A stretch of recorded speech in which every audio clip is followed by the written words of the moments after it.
Vande Mataram social media परिवार, मी आत्ताच एक व्हिडिओ पाहिला। त्या व्हिडिओमध्ये करुणा मुंडेच्या खाजगी आयुष्याबद्दल एक यूट्यूबर महिला आहे, ती आपलं मत मांडत आहे। तर मला सांगा की कुठल्याही व्यक्तीच्या खाजगी आयुष्यावर सार्वजनिकरित्या सोशल मीडियावर अशा पद्धतीचं मत मांडणं हे कितपत योग्य आहे?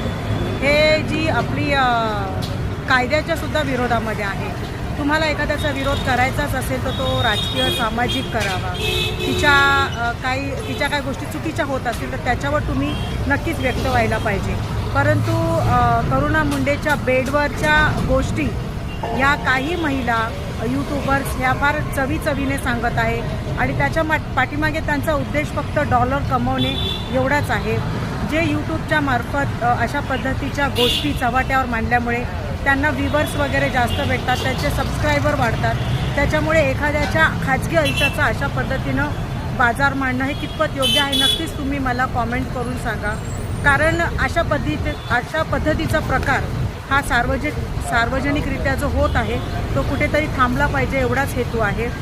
आणि करुणा मुंडेचा जो लढा आहे त्या लढ्यामध्ये एक महिला म्हणून मी त्यांची बाजू समजू शकते।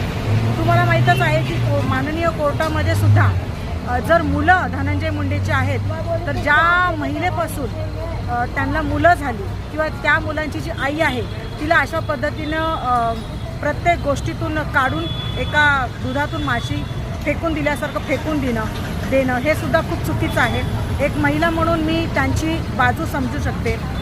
त्यांच्या अस्तित्वाचा लढा आहे। काही लोक त्यांची वेगळ्या पद्धतीने चुकीची माहिती लोकांना देत आहे की त्या पैशामुळे करत आहेत। तर तुम्हाला सांगू इच्छिते की कायदेशीररित्या त्यांना 50 कोटीचं त्यांचं प्रकरण माननीय न्यायालयामध्ये पडून आहे आणि त्यांना 50 कोटी देण्याचं सुद्धा त्यांनी नाकारलं। त्यांना करुणा धनंजय मुंडे ह्या एका अस्तित्वासाठी त्या लढत आहेत आणि त्या लेकरांच्या त्या आई आहेत। आणि जर त्यांना धनंजय मुंडे यांना जर लेकरं मंजूर आहेत तर लेकराची आईसुद्धा मंजूर व्हायला पाहिजे आणि हा लढा त्यांचा आहे। ह्या लढ्यामध्ये आपण सर्वांनी त्यांना सपोर्ट करायला पाहिजे। तर मला बस पकडायची होती म्हणून मला व्हिडिओ पुन्हा रिस्टार्ट करावा लागला। तर धनंजय मुंडेच्या खाजगी आयुष्यावर आणि करुणा मुंडेच्या खाजगी आयुष्यावर बेडरूमपर्यंतच्या गोष्टी करणं ह्या कायदेशीररित्या सुद्धा चुकीच्या आहेत। आणि काही यूट्यूबर्स महिला जर अशा पद्धतीचं वक्तव्य हे जाहीररित्या करत असतील तर त्याचा मी निषेध करते। एक महिला म्हणून अस्तित्व काय असतं, सन्मान काय असतो, आदर काय असतो तो सर्वांनी ठेवलाच पाहिजे। आणि धनंजय मुंडेचा निषेध आणि करुणा मुंडेच्या अस्तित्व